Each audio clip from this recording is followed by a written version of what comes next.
Би бол яг хөө Тэмүүжин гишүүнд нэг зүйлийг санал болгохгүй байна. Энийг зөвхөн хууль тогтоомжийн хууль заасны дагуу цэцэд маргаан шийдвэрлэх тухай хуультай холбогдох залтыг нь хасах, хүчингү болгох хуулиа санаачлаад захиргааны ерөнхий хуулийн үйлчлэх хүрээнд дээр магадгүй иргэний эрх шүүхэд хэн шийдвэрлэх тухай хуулийн бас хэргийн харьяалал, шүүхийн харьяалал дээр тодруулах зүйлүүд байвал холбогдох залтын тусахъя. Өөрөөр хэлэх юм бол улсын хурлын томилгооны шийдвэртэй холбоотойгоор шүүхэд бол энийг авч хэлцэхгүйгээд шийдвэр ингээд юмудаа тодорхой болгож байна. Энэгээр бас юу ч шийдэхгүй. Энэ их ойлгомжгүй байдал яг дахиад сунжаад процесс явна. Хоёрдугаарт энэ зүйл дээр хууль тогтоомжийн хуулиараа тэр санаачлаад явангуудаа дагж мөрдөх журмын гэдэг юм уу шилжилтийн зохицуулт дээр одоо яг Тэмүүжин гишүүний яриад байгаа тэр нөхцөл байдлуудыг гаргалгааг нь энгийн шүүгээ шийддэг штэ. Бидэд шүүхийн үйл дээр хүртэл ярьдаг байхгүй. За ийм төрлийн маргаанууд одоо анхан шатны шүүхтэр явж ивэл энэ маргаануудыг давзаалтах шатны шүүхээс цаашдаа хилцэж ирэх юм бол энэ маргаануудыг шилжүүлээрэй ч гэдэг юм уу. Ийм зүйлүүд ингээд байдаг. Тэгэхээр яг энэ хууль тогтоомжийн зөрчлөөс үүсэж байгаа энэ үр дагавартай зүйлүүдийг яг л одоо захиргааны ерөнхий хуулийн үйлчлэх хүрээнд дээр 3 дугаар зүйл дээр өөрчлөлтийг оруулчмаар байна. Цэцэд маргаан шийдвэрлэх хууль дээр өөрчлөлтийг оруулаад энийгээ одоо шилжилтийн үеийн зохицуултын дээр хийгээ явуучвал энэ зүйл одоо бас арилжах юм байна л гэсэн би зүгээр зүйлийг харж байгаа. Тэгээ яг зүгээр бас яг инквайр гишүүн сайд дурчлаа. Миний зүгээр асуух гэдэг юм болохоор энэ бичгийн бүхэлднөө санал нийлж болохгүй байгаа байхгүй. Одоо яг ингэ өвччихөд байгаа.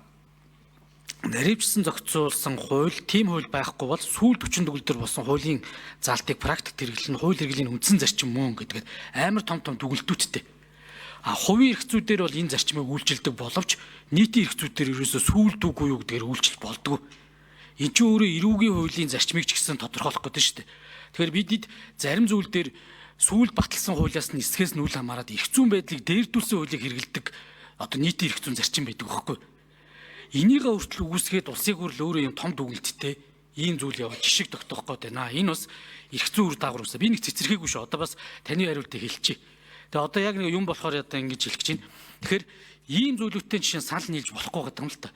Тэгэхээр энийг бас одоо гишүүдэд бас зөвөр одоо бас хүлээж аваад хэдүүлээ энэ хууль хоорондын заалтын үр дагаврын асуудлыг засдаг аргаар засч болохгүй юм уу?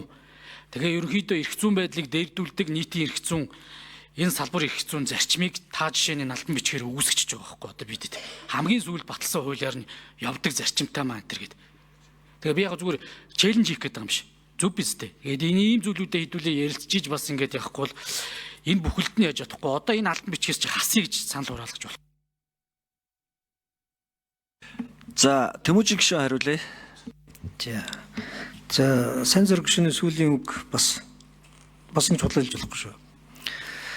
Эргүүлэг буцаан хэлэх зарчим зөвхөн эргүүлэлд үйлчлэнэ. Захиргааны буюу нийтийн болон эргүүлээс бусад хууль дээр сүүлд үйлчлсэн зарчим хуулинд үйлчлэн штэ. Үгүй яах юм тэгээд татварыг сүүлд хуулийн өөрчилчөөд татварын байцаагчид өмнөх тэр хуулийнх нь тэр заалт нь бас одоо юу гэдэг юм үйлчилж байгаа гэж хэлэх юм уу? Үгүй штэ. Хэрэв өмнө нь шин зохицуулт гараад хуучин зохицуулт нь сул үлдэж байгаа бол энэ хууль тогтоогчийн алдаа байхгүй юу? Хууль хэрэгжүүлэгчийн алдаа биш шүү дээ. Хууль хэрэгжүүлэгчид сонголт үлдэж болохгүй шүү дээ. Зөвхөн эрүүгийн хууль дээр шүүгчид шүүхийн хэрэглэн дээр яар шийтгэлийн бодлого дээр хөмрүүлсэнийг нь эдлэн хэрэглэн эрүүгийн зарчим шүү. Нийтийн эрх зүйн гэж наадгаа томруулж болохгүй. Альтернатив дабл стандарт үүсгэх хууль гаргацсан байгаа бол тэр бол хууль тогтоогчийн алдаа. Нийтийн эрх зүйдээр хуульд нэгмөрөл үйлчлэх ёстой. Тийм зарчим байгаа шүү.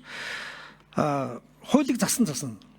Би ерөөсө хуулийг засна гэж ерөөсө хэлэхгүй байгаа шүү дээ. Энэ шүүхтэр маргаа яваад шүүхийн процессын хуулиар хугацаа тавиад тавьсан хугацаагаар улсын хурл руу бичиг явуулаад шүүх хурлаар нь хиймээр байна гэд цаг нь тулцсан байна. Энэ ард нь байгаа хуулийг улсангуй болгох чиглэлийн юмнуудаа биднээс хийх ёстой. Хууль тогтоомжийн хуулигаан дагуу хугацаагаараа санал хуулийн байгууллагуудаас эрх бүхий байгууллагуудаас саналыг аваад сошиал платформ дээр тавиад хилцүүлгээ өрнүүлээд тэгээ хуулиа өргөн бариад гэд тэр процесс явна шүү дээ. Энүүгээр бүх юмыг хаах гэж байгаа биш. Зүгээр цэцгийн шийдвэртээ зайлшгүй явна гэд тулгалт хийсэн байгаа тэр нөхцөл байдлаасаа бид яаж гарах вэ гэдэг нэг хувилбар нь. За сайн зэрэг гишүүн тодруулъя. За яг хоо энэ хууль тогтоомжийг засъя гэдэг дээр санал нэгтэй байгаа юм. Гэхдээ Тэмүүжин зайд бас бусдыг та худлаа ярьж ингэж хэлж болохгүй. Таны энэ бичиг дээр биш үү? Ямар ч салбар их зүг ялаагүй. Энэ биш үү? Сүүл батлсан хуулийг заавал дарж мөрднө гэдэг зүйл байдгүй маа. Энэ тухайн шинэ хуулийг батлахдаа өмнө үсчихсэн харилцааг яах вэ гэдэг шилжилтийн үеийн зохицуул буюу дарж мөрдөх журмын хуулиараа зохицуулна. Шинэ хуулиар ярих уу, хуучнаар барих уу, эсвэл тодорхой цаг хугацаанд спешиал зохицуулт хийгээд явах уу гэдэг зүйлийг зарчмын үед ярьдаг болохоос биш одоо таны албан бичиг дээр байгаа шиг хамгийн сүүлд одоо батлагдсан хуулийг дарж мөрддөг юмаа гэхэд энэ бол хууль хэрэглээний үндсэн зарчим бөгөөд зөрчилдөө зохицуултыг хийлгээр үндсэн үйлс юм аа гэд. Ийм том дүгнэлтүүдтэй орж ирчээд байгаа нь та бас өөрөө худлаа яриад байгаа байхгүй. Тэгэхээр хэдүүлээ хаанаад зарим зүйлүүдээ ингээ хүлэмжээр явахын оронд шууд одоо ингээ микрофон авангуудаа чи худлаа ярьж ийн гэдэг юм. Эрүүгийн хууль дээр энэ за би эрүүгийн хуулийг болчихъя гэлээ. Тэгэхдээ шинэ хууль дээр ч хүртэл энэ дарж мөрдөх